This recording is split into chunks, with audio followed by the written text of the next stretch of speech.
Vacuumnator. I'm Buster. And this week in Toku, we're going to be discussing a wild-ass Rider crossover, the return of Sentai DVDs, and the continuing keenosity of superhero time. Yeah. But before all that, Buster, how you been? I don't know how I've been. Legit, today feels like a setup arc. Oh my.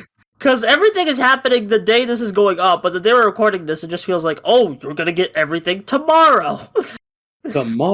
Tomorrow, I'm scared of you tomorrow. You're only less than a few hours away. Or happening right now, because space Yeah. is warped and time is bendable thanks to our release schedule. Yeah. How are you doing, Mr. Vacuumnator?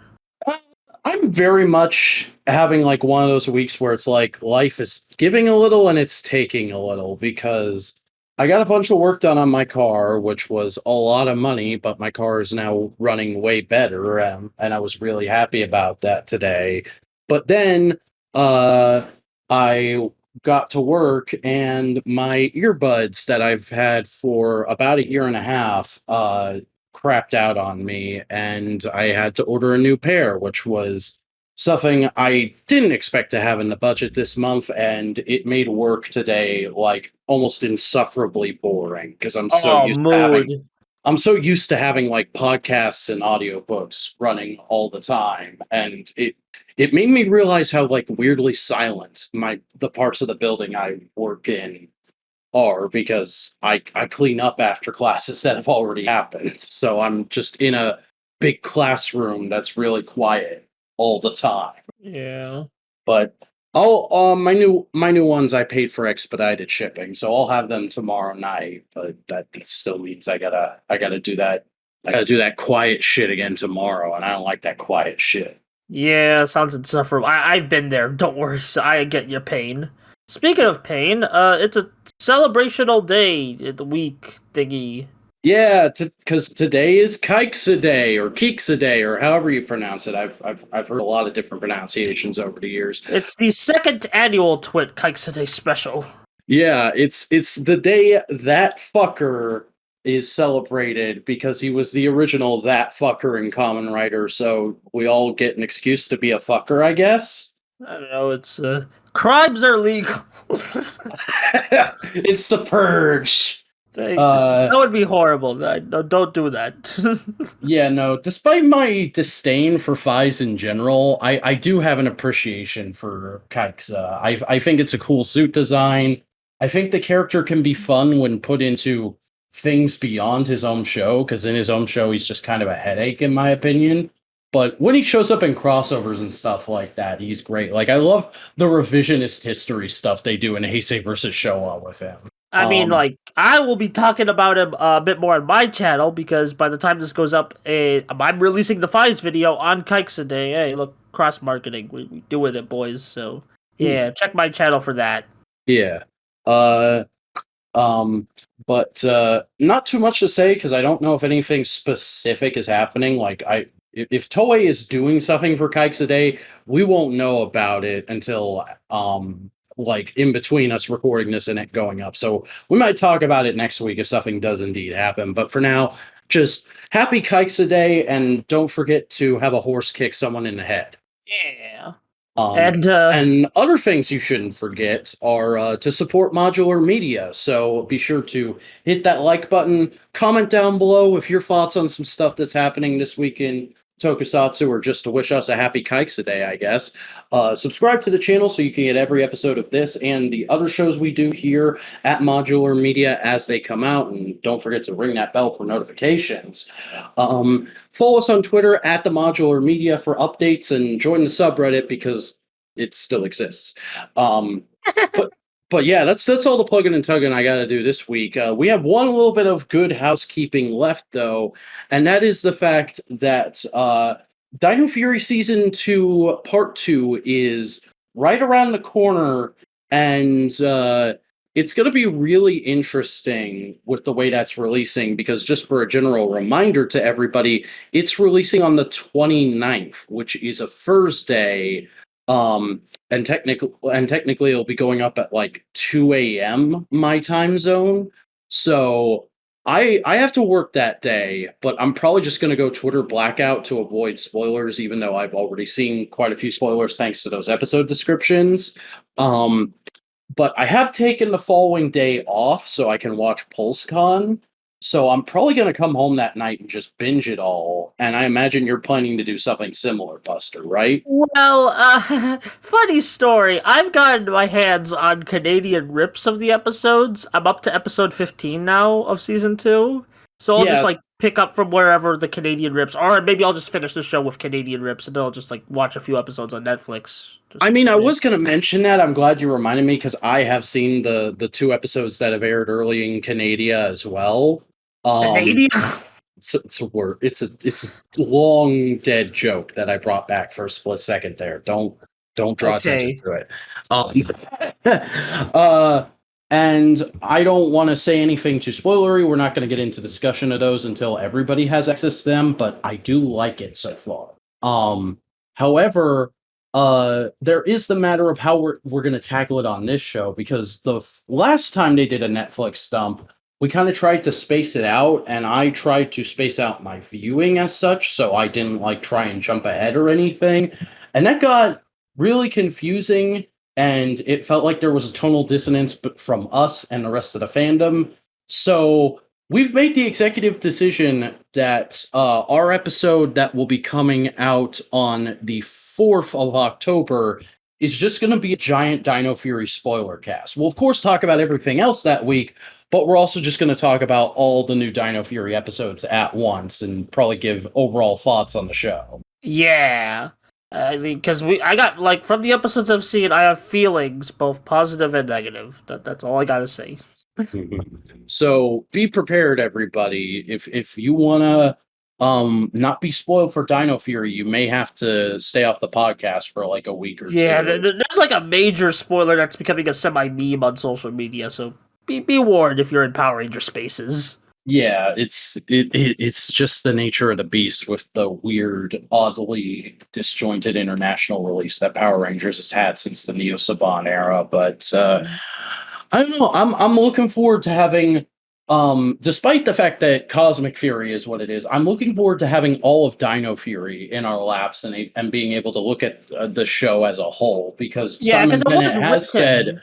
Simon Bennett has said there's like a definitive ending in Dino Fury, and they're gonna pick up from that in a way in Cosmic Fury. Yeah, because from what I see, Cosmic Fury is basically like, oh, let's just do more, and like Dino Fury, they already was like, okay, we don't know if we're gonna do more.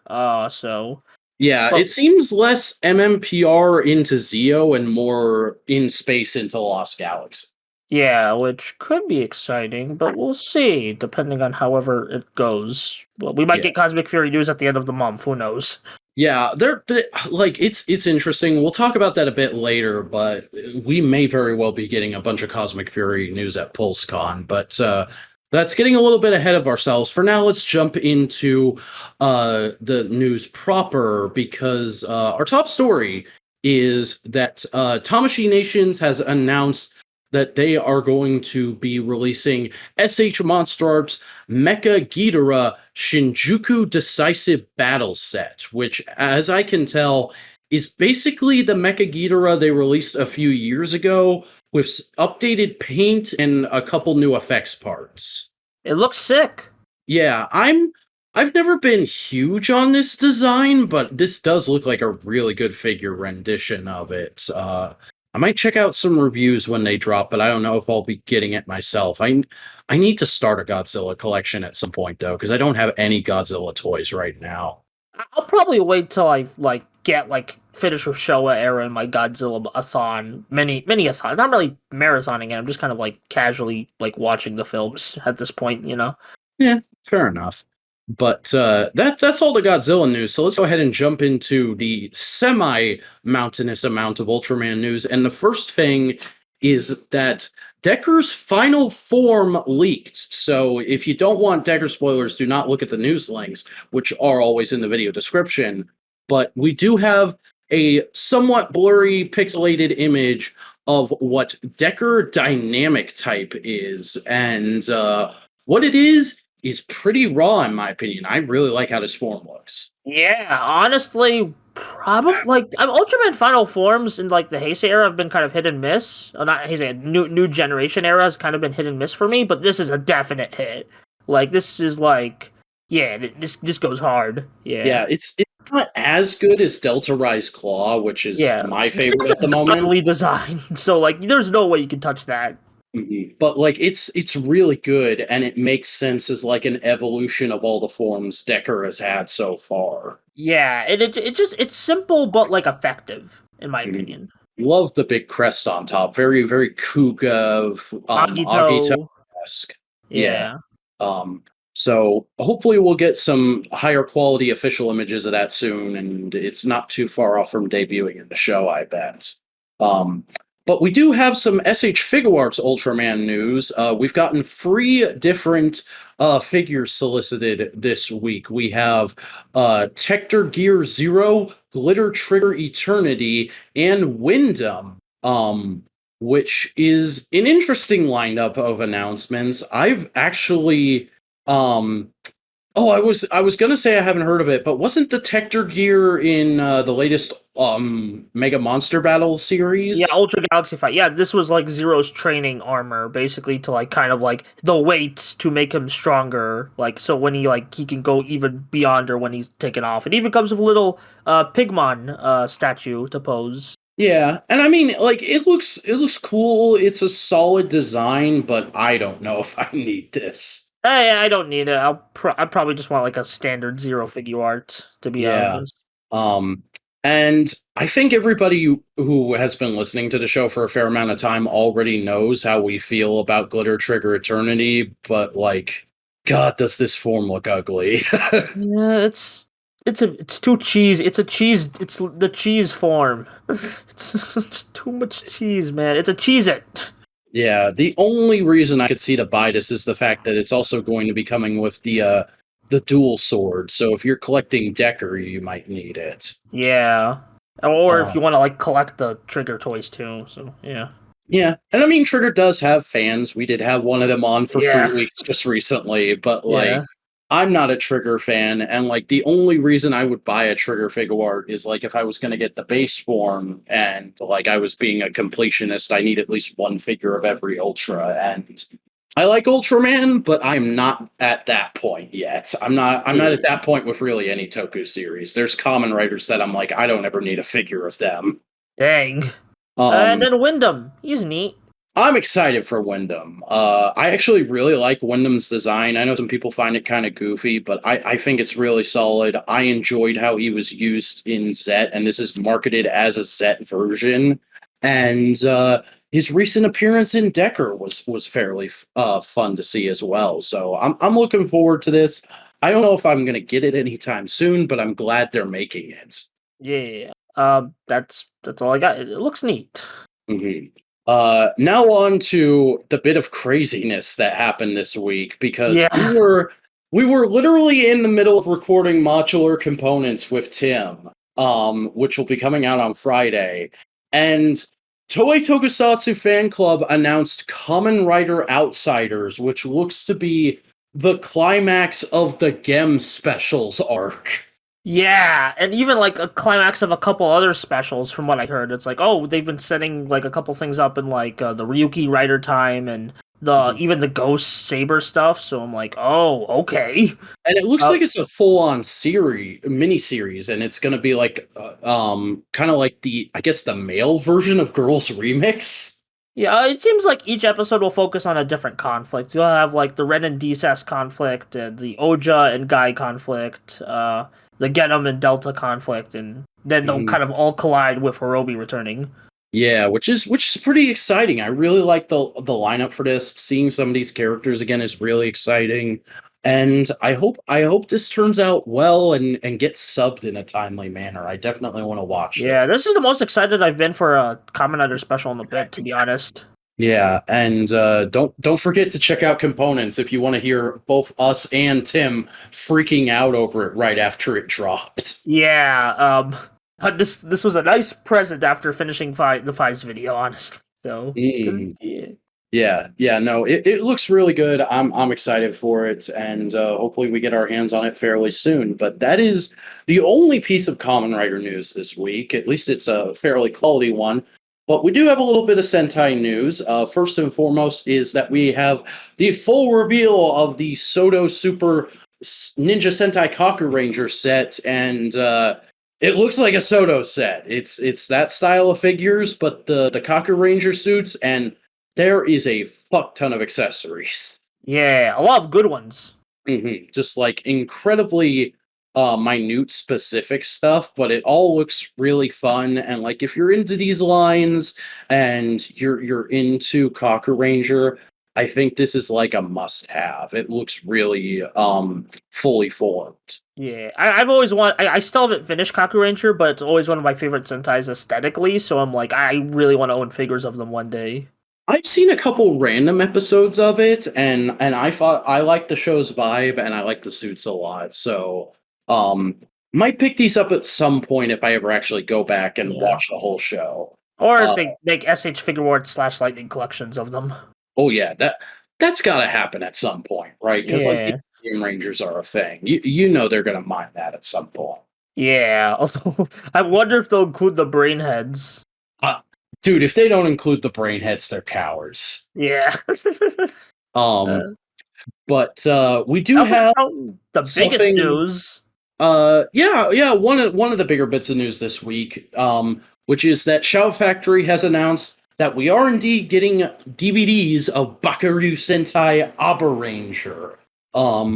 So yeah, Sentai DVDs are fully back. That deal they struck with E1, I guess, is just going to allow business to return to normal with Shout Factory, and we're one step closer to Gokaiger on DVD in America. Yeah, okay. Here's the thing. Bokenger Onward use HD footage. I really hope when we get to Bokenger they'll do Blu-ray.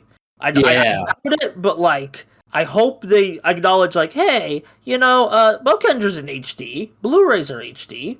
You know. yeah, they should probably do. Yeah, I get it for like because like Toei's like this is like standard definition rips of the show, but like I feel like the HD like Bokenger Onward is like HD minimum, so it's like come on, you know.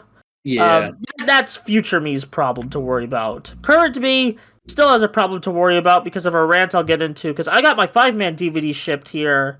I got some things to say about that, but needless to say, I won't be buying this immediately, but I do have my eye on it. yeah. I've only seen one episode of Abaranger, and it was a well, technically I've seen two because I've watched Lost and Found in translation, but I've seen two random episodes of Abaranger that don't really give me a good sense of the show, I think. So I don't want to buy it just yet. I'll probably wait until they put it up on Tokushoutsu and I can watch it before I buy it. And Yeah. um I've always heard good things about Abaranger, so I probably will eventually end up getting this, but I'm glad it's happening nonetheless. Yeah. Unfortunately, no summer movie, which is kind of important because this is when Sentai start to do summer movies, so it seems like we're not going to get any of the movie tie-ins for future Sentai sets. Well, it's possible they could do separate releases for those because it Yeah, might like a also be movie like a pack. separate. It could be like a separate license too. Yeah, it probably is, given like Toei's track record of stuff. Like But I kind of hopefully like. these continue to sell well enough that they see a merit in doing that. Yeah, this is definitely a more appealing set than the 5-man DVDs. So yeah. I mean, like Dino Thunder is a fan favorite season, and it's one of my childhood seasons. So I really need to. I've always meant to watch Avaranger and Decaranger, but it's like whenever I get the itch, there's something else I need to do. Yeah. Actually, like I can link you to somewhere to watch Ranger, but I'll save that for after the podcast. I actually have had Decaranger on my computer for like 2 years. Lamau. Um, Yeah. But let's move into Power Rangers news. There's only a little bit this week, but it is all fairly noteworthy. First and foremost is that we have official confirmation of a Power Rangers brand panel at Pulsecon, which is going to be on the first day, which, as a reminder, is September 30th. And we won't know exactly what time it is because they never announce the exact times ahead of date. It's always just one big live stream, and you kind of get the schedule right at the start. So That's lame. yeah, it has been a pain in the ass for me in years past, which is why this year I just full on decided, you know what, it's a Friday. I'm just gonna take the day off because if I don't, I'll just be in the bathroom on my phone at work all day. Yeah. So I'm gonna be watching and probably live tweeting most of Pulsecon. Maybe But I'll stream it. I'll see. I streamed like part of it earlier, but like that turned out to be I'm not gonna stream any more Power Rangers things because I'm afraid of what happened last PulseCon. That's all fair I'm gonna enough. say. And I will say this, given that we just had Power Week, there might not be a whole lot of Lightning Collection news at this. Like, they're probably going to unveil the rest of Wave 13, which, as a reminder, we know through leaks is a Putrid and Dino Fury Green. And they might, like, do name leaks for Wave 13 and maybe show us, like, a deluxe or something. But Yeah. I'm not expecting a whole lot. Oh, they might show us the other Street Fighter figures that they hinted at during Power Week, but Yeah. Ken figure, please. I'm mostly expecting it to be one of the smaller streams, unless they just full on decide to go, here's everything about Cosmic Fury, and like they go, oh, we're using these suits by the way, or something crazy Yeah. like that. I can see them like doing like, okay, here's like a stock footage promotional reel for Cosmic Fury. Yeah, but I mean, like these shows, these streams are always much more focused on the toys, so I'm not going in expecting that. Fair. Yeah, I'll probably just follow your live tweet because I'm a busy fella. I got other things to do. Yeah, just like be aware, folks. It could happen, especially given the fact that the rest of Dino Fury is dropping the day before this. Yeah, so Um, but we do have some actual new merch news, which is the fact that the Flame Toys Furai model Mighty Morphin Power Rangers have gone up for pre-order, which means we have full solicitations and pretty promotional photography of them. And I don't like this.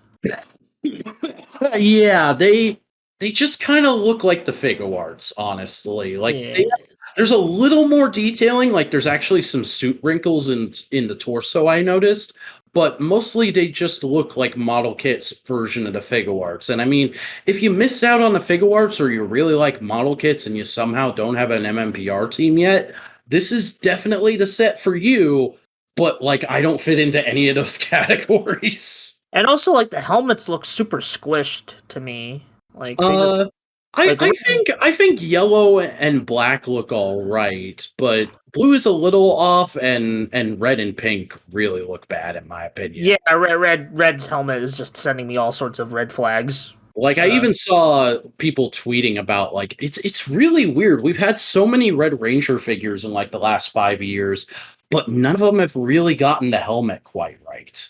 Yeah. It's- that's a weird thing for like such an iconic part of the franchise, but whatever. Also somebody pointed out due to like just translation weirdness, I guess, because I think Flame Toys is a Chinese company. Um the power bow that they used to make the power blaster, it doesn't say Jew Ranger, it says Jew Manger. That's funny. Yeah. But that's pretty much all I think we have to say on those. Is they look neat, but they're not for us. Yeah. Um, but we also do have a fair bit of news for the Lightning Collection this week.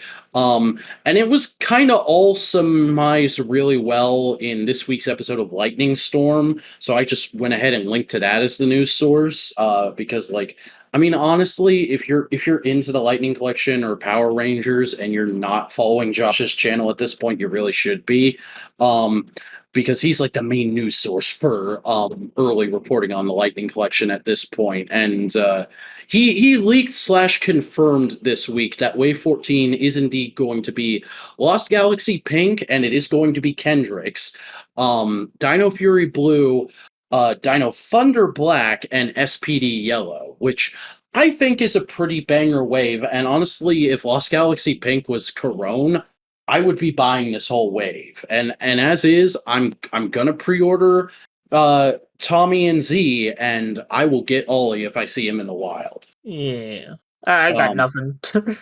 And he also said that Lost Galaxy Yellow is on the way in a future way, but he doesn't exactly know where yet. His sources have just confirmed that Lost Galaxy is going to be finished by the end of next year, which is pretty exciting. Yeah. Yeah, I mean, yeah. So, like, basically, it seems like right now they're trying to finish all the teams they have, like, instead of like trying to start new ones, like they previously did.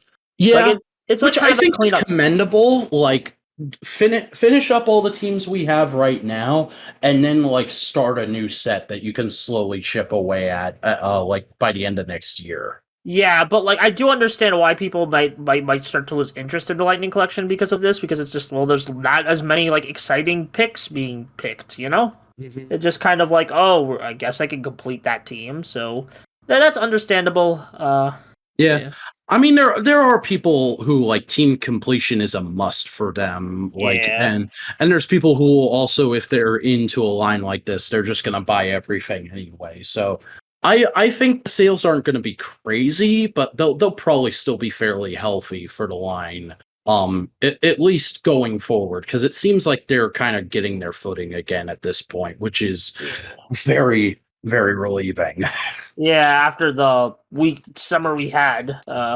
Um, but that is all the news that's fit to print. So, Buster, why don't you go ahead and take us on to new releases? Sure. We'll start with Ultraman Decker, episode 9, Standing Tall for Someone Special. What did you think? This episode was Goat Raw Swag Kino. I loved it. Yeah, I've been really liking these like one-off plots Decker's been doing. I love how they all tie back to the spears. Those diddly darn spears. They Yeah, all tie like back to them. it's funny because I feel like Tim got a really bad first impression of this show because he came on like one of the weakest episodes so far, and he was like, "They're not really using the spear very well as a COVID metaphor," and then like right before that and since then, they've been doing a great job of using the spear really. Yeah, the spear mechanic. It's just like, yeah, it's just, yeah, it's so good. Mhm. I love Like, how none of the like very few of the aliens we've gotten so far have been like straight up bad guys. They're just like, yeah, I'm stuck on Earth, and it kind of sucks. Maybe we yeah, and should I do do love something, that Ultraman. nuance. I do love that nuance Ultraman brings to like aliens sometimes. Because of course there's bastards out there, but there's a lot of people who just kind of live in life and try to survive and live and stuff. You know? Hmm. And I mean, this story was, of course, like a very dramatized version of it, but this is like a real story that you see all the time with athletes, and you see this story done a lot in professional wrestling too. It's a very Yeah. common cliche of like the old fighter who just wants one last fight so he can make enough for his family to be okay while he's retired. Yeah, definitely playing around with like a lot of wrestling tropes or just like old man hero tropes, if that's a phrase. Um, yeah, just Mhm. like a just overall solid, sweet episode. I don't know if Grace. Let me check if Grace has appeared in any other Ultraman shows or like if his alien kind has appeared before. Well, I Um, hope this isn't the last of him because I think we can both agree we stand a based Grace. yeah, he's like his design is great. His personality is great. His catchphrase like I'll count to 3 for your doom. I think is I one. love his relationship with his daughter too, like where Yeah. she's super enthusiastic, but he has to be like, this is not the appropriate time. Yeah. Okay. I think so. They I think they appeared in the Ultra 7X. Maybe no that's this is different thing. This was something in Ultraman Dyna. Yeah. Oh, okay, so it's like tying back into that show, which is fairly good, a good thing to do considering this is like a spiritual sequel to Dinah. Yeah. So like I figured it was something Dyna related, but like that's neat. You know, I haven't seen Dyna yet, but like yeah, I'm really liking Decker so far. Just solid Yeah. work. Also, something we haven't mentioned about this episode, but like this is basically a focus episode for the commander too. Oh And yeah. like he's been very present in the show so far, but we haven't gotten like a straight up episode with him yet. And I like that they're going out of their way to do that now. And it seems like next episode they're gonna do a focus on the vice commander. So Yeah, like and then the great thing is, it's like we've already had like these characters have already been present, but we're still giving them focus episodes like Trigger should have done. yeah, Like, it's kind of learning from like our biggest pet peeve about Trigger, I think. yeah, and that's great to hear. Like they're like, okay, what did Trigger lack? What can we bring to that? You know? hmm it's like I said towards the end of Trigger a couple times. Like, I don't mind that Ultraman always has like a support staff paramilitary team as part of the plot, but they need to be an active part of the plot. They can't just be set dressing with a couple of quirks. Or at least very like personality or like character arcs. You know, 'cause this is one of the best Ultra series in general. So yeah. Yeah, and I like the captain a whole lot in this episode. He has like a very nice kind of fatherly, I'm just Yeah. trying to do the best I can to help everyone get by feel to him. And Yeah. I like that vibe as opposed to like, even though I really dug the commanders in Zet and Trigger, I like this different, more gentle vibe. Yeah, and I do think like that fits with that personality of like the initial pitch of like, oh, he's a gentle soul, but when he needs action, no, he's there, you know? Yeah, like having him in the fighter this episode, I feel really helped, even though there's no precedent for it. Yeah, it's just so man, Decker's so solid. I don't really know what to say other than good show is good. Yeah, like Decker isn't outstanding so far, but it's just very solid and enjoyable week to week. Yeah, and I think that like, that's the best you can ask for sometimes. Yeah. Yeah. But anything else we need to discuss with this episode? No, I think we covered all the major beats. Let's get into superhero time with Kamen Rider Geats Episode 2, Encounter 1, Treasure Hunting at Thievery. Now, Vac, this is technically your first time talking about Geats. So, Yeah, because I was here last week, but I was sick, and yeah, I'm so still quick thoughts on sick. I have Episode a 1. lingering cough, but I can talk good now. I liked the first episode. I liked how fast paced it was. The action was super impressive. I'm not too sure about the score so far. It's a lot jazzier than I expect from a Kamen Rider show, but um, I'm enjoying it. I'm enjoying the premise. But I hope we don't continue running through characters, and I hope the main character's arc that he's currently on doesn't get dragged out too long, because it seems like it could, but it could also be very good if it's only for like the first 10 episodes or so. Yeah, because here's like everyone from the way Episode 2 goes about. I think this is going to be a 16 episode. I've already kind of speculated this when Episode 1 finished up, but like I think we're gonna have each major arc is gonna be in someone's ideal world. There's gonna be multiple Desire Grand Prix throughout the show. That's And possible, but I also wonder if the Desire Grand Prix might not be a thing by the time we get to the halfway point of this show, just because of the way it's been handled so far. It feels very like this is an obvious cover up for some other crazy bullshit that's going on in the background. well, like I feel like it could still be a cover up to some bullshit, but like you could still like use it as a mechanic. Like we have to like kind of Squid Games. We have to like go through the bullshit like system to fight the bullshit system. You know? True, Um, but I'm this whole episode, like, I like how much exposition we get, but I also don't trust any of it. Like, I'm sitting here the whole episode and I'm just like, I don't trust you, invitation lady. I don't trust you, concierge man, and I really don't trust you, Mister. I'm wearing a mask and watching a bunch of screens. yeah. Some people speculate that could be Dan Karuta, which I'm like, no, but like that would be It's funny. literally Dan Kuroto, but it might be the Dan Kuroto of this series. Yeah, I could see that. I could see that. Like, oh, so let's talk about the opening real quick before we get into like the details of this episode. Thoughts on the song first? I don't love the song, but it's not bad. Yeah, it's basically same. For Like, me, like the two vocalists are like on completely different wavelengths. Like the female one is trying to be like a bit more like threatening, while the bros are just being like frat partying. yeah, That's the vibe and I it's get. also just a lot moodier than I expect from a superhero time theme. Like, when you get into the Trust Last section where it's actually singing Trust Last and that kind of stuff, I feel like it's supposed to get me a lot more hype than it actually does. I could see that. I could see that. And also, I think like a part of the reason I do get hype is because they used it so effectively last episode. So Mhm. yeah, Yeah. it probably works better as an ending theme than like an opening maybe. Mhm. That being said, the visuals are fantastic. Oh yeah, some of the like the best visuals we've gotten for a Kamen Rider opening in a bit. I think Mhm. like it just Like, the whole like when Ace weaving like his way around these chains, that's so And all good. the hands reaching for the drivers is really great, and the different cards. I like that a lot. Yeah, Um, like visually, I think this is the strongest Reiwa opening, but sound wise, I think it's like it's in the third slot for me. Like my ranking right now is Realize, Live Devil, and then this, and then Almighty. dang. I will not I accept Mighty I Slap. really didn't like Almighty, but I know there's people who like it, so I'm not going to outright trash it. Okay, yeah, like me. Yeah. So opening. Let's get to the actual episode. Well, God, this gave me SAO flashbacks. well, I mean, it's similar gaming, and Yeah, like it's the same kind of plot as SAO, so like I expect these beats, but still. yeah, I mean, at least like I will say, for how bad Sao got later on, I did this like the first like 5 episodes were pretty solid, and that gave me the first 5 episodes of Sao. This Geats is giving me first 5 episodes of Sao, like vibes, you know?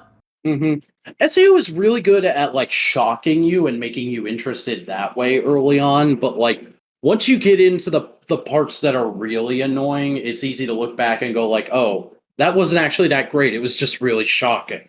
Yeah, very much. It's good build up with not much like punch in the end of the yeah.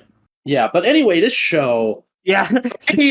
I, I don't know how I feel about a lot of these characters so far. Like, I want to like Tycoon, but he's such a little baby man, and I think there's one of two ways the show can go. It can either spend like over half the length stretching out the arc of him becoming a real man, but I'm gonna hate that if that's the way to go. Like they need to have him find his resolve in the first 10 episodes. I think that is because we already have like a toy leak for his ninja form. So Mm, it's like he's definitely first 10 episodes. I could see this being a cross Z situation where they build it up for like the first 10 episodes and then boom, big hero moment, and then he kind of yeah. like learns Or to be like more Get Tack yeah is the feeling Kagami. everybody has been giving. Kagami. We'll talk about Kabuto later. uh yeah, but like I'm hoping the arc goes really well because like this is a good start to it. I like Yeah. him getting deceived by Geats and having to learn that lesson. It's just I've watched so many things where like a character has to learn that kind of lesson multiple times that I'm like, okay, this was good, but let's wait till next week. Yeah, I think right now because we've kind of like established like a formula for Reiwa that we're kind of like okay, let's wait and see to see if like it all like pans out, you know? I did also enjoy his interactions with Ginpen and Yeah. Ginpen's arc, even though it was incredibly cliche for a Death Game story, it worked pretty well within this episode. Yeah, I'm kind of sad that he got murked because he was the design I was looking forward to seeing the most. Yeah, that fucking arrow buckle is cursed, dude. Yeah, bruh, I kind of hope Mary uses it next because he could be a big creeper vibes. I think he's gonna go one of two ways. He's either gonna be like fucking Gremlin, or he's gonna be like Laser. Yeah, where he's like, oh, he's the chill bro, but like, or he's just gonna be like a creep because, like, okay, the translation I was using, like, he kept calling Neon little kitten. I know that's supposed to be cute, but to us and our terminally online folk, that is not a It good phrase. sounds creeperish. Yeah, I mean, like part of her character is that she's a cute streamer. yeah, I don't Which know. I love that she's immediately like trying to team up with people, and I'm like, wow, you know nothing. You're gonna get fucked over. Yeah.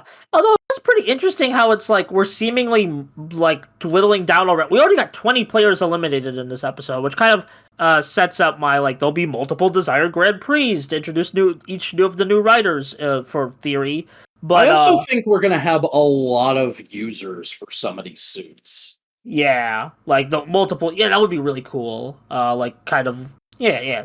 And also just Well, like good reuse of props. mhm. Uh, I really want to know what Buffa's deal is because Yeah. how seriously he takes the Desire Grand Prix. I'm like, he's got to have like some wish he cares a hell of a lot about that he's hiding. Yeah, because like it seems like he's been in this for a while, like the same amount of time as Ace, but he just hasn't gotten the W yet. So, um, Mhm. he's just like he's kind of getting like at his wits end, and he's like, maybe there's like a time limit to like because of like maybe he's trying to revive someone. Who knows? But I I do feel like, like he's got a lot of potential though, because I love how he's like so standoffish with everybody, and Geats is just like, oh, you. yeah, and Ace and slash Geats, he's so charming in this episode. Yeah, Uh, it's really interesting how he is a total Sukasa man. Like he is playing the aren't I amazing? Like of course I'm gonna deceive you, asshole. But he has a heart of gold. Yeah, totally. Like that when he donates to Ginpin's kids at the end. Oh, that was sweet. Though it Yeah. did feel a little odd because I could have sworn Ginpen said at the start of the episode his kid's disease is incurable and like he needs to wish to save his kids. So I'm like, they're saying Maybe, they have the money to perform an operation. Is it incurable or not? yeah, or maybe it's just costing a lot of money. I don't know. Subtitles. Who knows? Yeah, it might just be like a translation or even like misunderstanding of terminology within the writers' room. Yeah. Um. Oh, Dapan. Okay, I find it super interesting how he got Magnum. Now we already kind of knew this from the trailer, but like I just found it super interesting how he's gonna have Magnum for the foreseeable future, and Geats is gonna have to fight with like Boost and, as we see in the preview, other like arms. So that's gonna be fun. Basically, Geats is locked out of his base form for a couple episodes. I like how they're messing around with that. Like the whole way the episode started with them having to get item drops to get the different things, like that felt very video gamey in a fun way Ryder hasn't done before. Yeah, like not even X8 tried like with like in the Ghost cameo, but it didn't really work out. But like this feels like a fully realized concept, you know.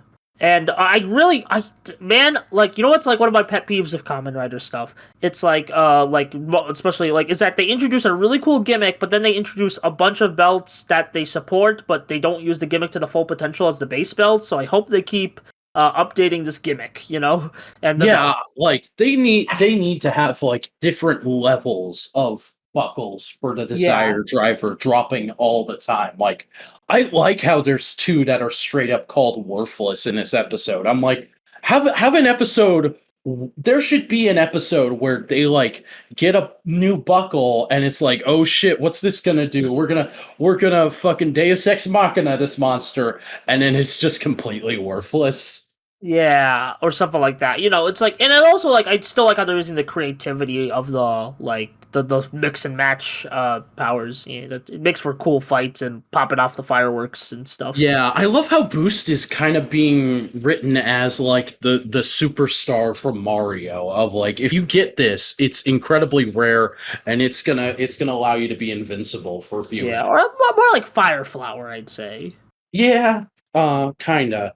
Um, but yeah, Geats is still super interesting. I feel a little trepidatious about it, I'm not gonna lie, but it's not gotten bad yet. Yeah, I'm really digging it. Like the first episode was like one of the best like first episodes for a Kamen Rider, so I'm like I'm really digging this, and also just like these, I'm really interested to see like how it's gonna develop further because it's just there's so many ways the show can go. There's like so many possibilities, and those possibilities are keeping me hooked. It Uh, really feels like for the first time in a while we're gonna have a very interesting Kamen Rider Christmas episode. yeah, like it doesn't feel like oh they're just gonna stop the villain or oh this character who obviously has red flags is gonna die, you know. Like they Um, did kind of ditch the Christmas other shoe drops thing for Revice, but like I can considering this is a writer from before Revice, I can see them bringing it back this year, and I can see it being like something insane. Yeah, like again, I think that might be the end of the first Grand Prix and the start of the second. Yeah. Because I think the way they're gonna format the arc. So the episode's called Encounter One: Treasure Hunting and Thievery, and the next episode's called Encounter Two. I think like Encounter this arc is gonna be the Encounter arc, and then they're gonna like restart the number with like a new like arc title next arc. You know, Very well might be. just speculation. I'm not Yu Yu Takahashi. You know, but yeah. None of us are. None of us can be that perfect. Yeah. None of us can have the swag he does in the promo images I've seen of him. Yeah. Speaking of swag, Avatar Sentai Dawn Brothers, episode 28, Secret Secrets. This was It's they don't. okay. Yeah, this is okay. And even I was like feeling a bit underwhelmed by this episode. Not gonna lie. It feels like an episode we should have gotten like 3 or 4 weeks ago. It feels like a summer filler. Yeah, definitely. And it's like, maybe this was one of the leftover scripts from that like phase of arc. And it's like I still like it. Like Inu Brother is one of my favorite characters in the show, so of course I like seeing him getting focused, and I like the little like complicated romance plot. Inui's really good of those. Mhm, Like very interesting of those. But it just kind of is really good of those. mhm. Like very interesting of those. But it just kind of felt like eh, you know? It's like it's because we got such a heavy story episode last week, and it seems like they're doing another one next week. So it's like this weird sandwich where the bread is the middle part instead of Yeah. the meat. Yeah, it's just I don't know what's going on there.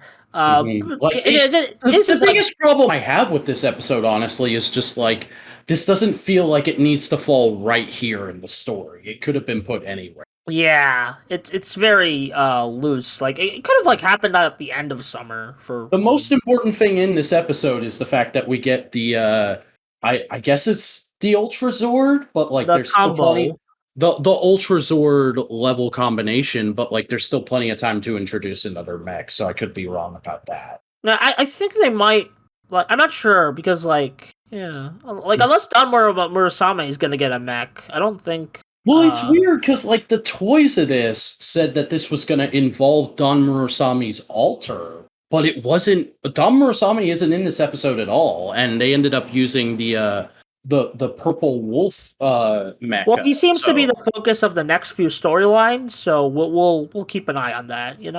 yeah, maybe in the next couple episodes, the arc might be like Don Muramase properly joining the team or something like that. Yeah, I'm very interested to see what they do with him.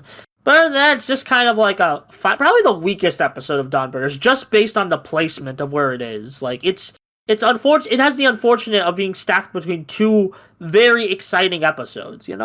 Yeah, honestly, my favorite part of this episode was probably just the gag with Oni sisters painting. Yeah, that was a little.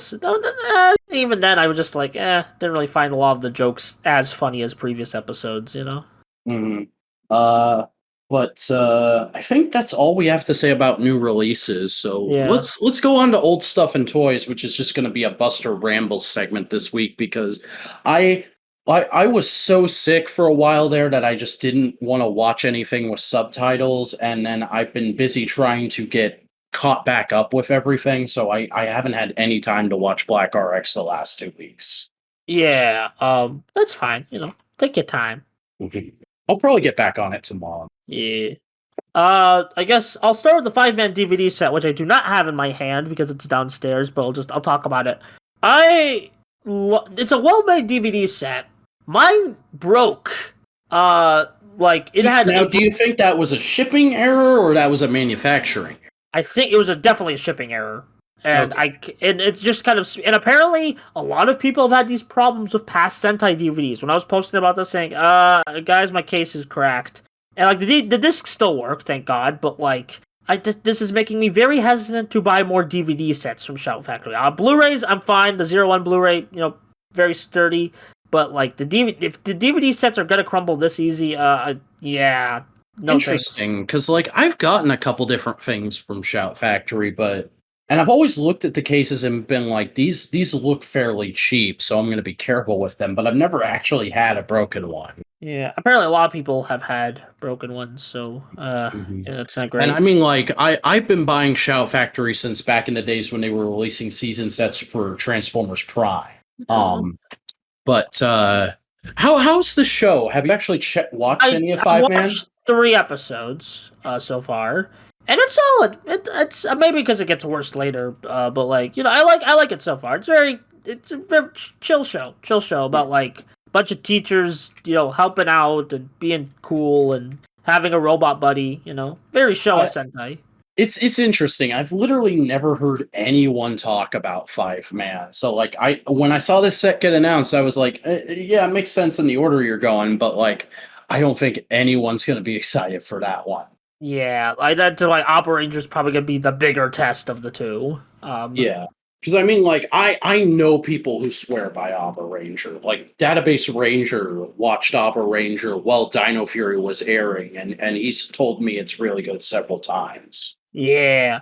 So, I kind of wish I got the Abaranger. I waited for the Abaranger set, but I didn't know. I thought this was like, oh, this is gonna be our last chance at Sentai DVDs. May as well pre-order it. And I do have the Kuga set coming in soon. I think both of us. Yeah, I got my shipping notification today. Yeah, me same. So that's gonna be a thing. Speaking of Kamen Rider, in my continuing quest to almost finish Heisei Kamen Rider, I finished Kabuto. How was it? It was good, very good.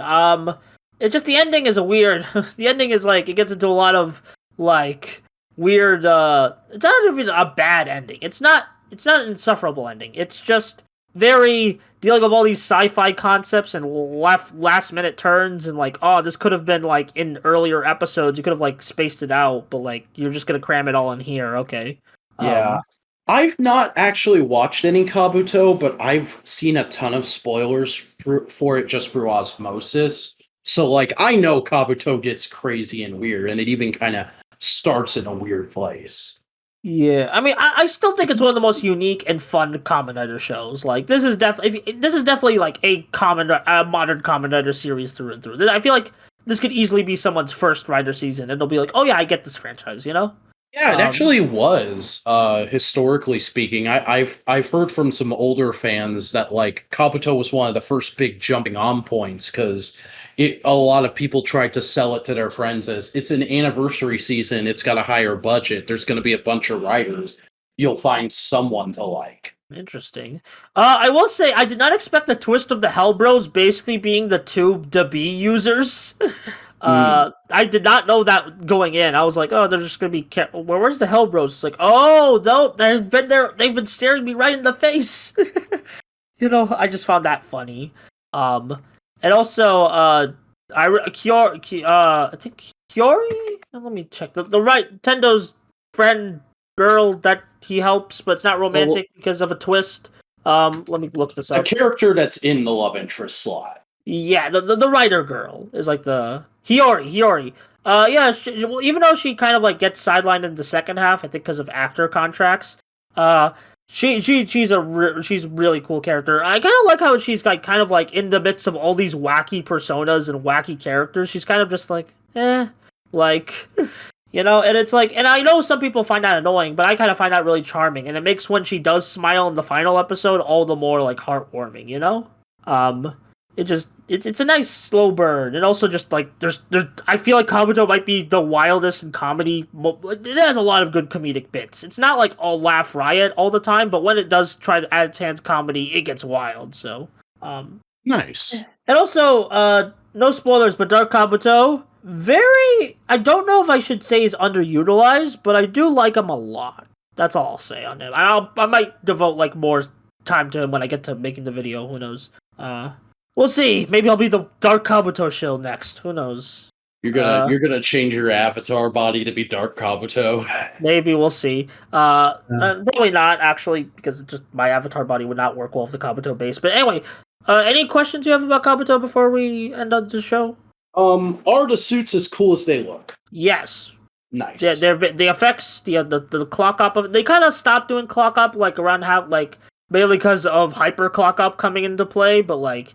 Even so, like, those effects. Wow. Is this Japan or is it Afghanistan? Japan.